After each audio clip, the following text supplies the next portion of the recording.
Binigyan ng Kapuso Network ng Victory Party Advance Birthday Party si pambansang kamao Manny Pacquiao.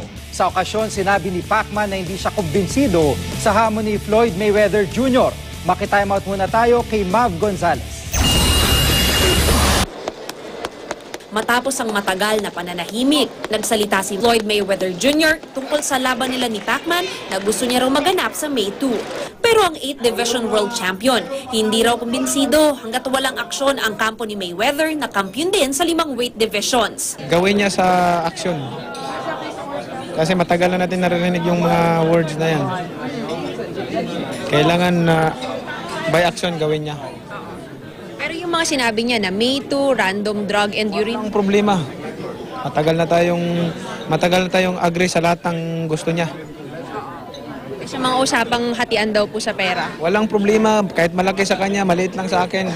Pero matuloy man ang tinaguriang fight of the century nila, Mayweather o hindi, masayang-masaya na rin daw si Pacman sa lahat ng pagpapalang natanggap niya ngayong taon.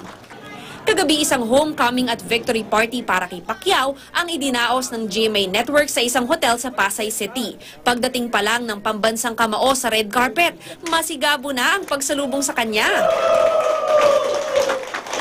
Dumalo ang ilang GMA executives, kabilang sina Chairman and CEO Attorney Felipe Gozon, Vice President for Entertainment TV Marivin Arayata, at Vice President for Drama Productions Reggie Acuña Magno. Marami ring politiko, mga kapwa-atleta, at mga kaibigan ni Manny na dumating. Nag-Bible sharing si Manny sa victory dinner. Kung alam nyo lang, yung nasa puso ko, hindi ko ma-explain yung saya ko na makikita ko yung mga Pilipino every time na lumalaban ako ay nagkakaisa. Yun ang importante yung nagkakaisa. Kahit na dating magkagalit, magkabati na. Naghanda rin ng surprise birthday cake ang GMA para sa pambansang kamao na magdiriwang ng kanyang kaarawan sa December 17. Mav Gonzalez, Nakatutok, 24 Oras.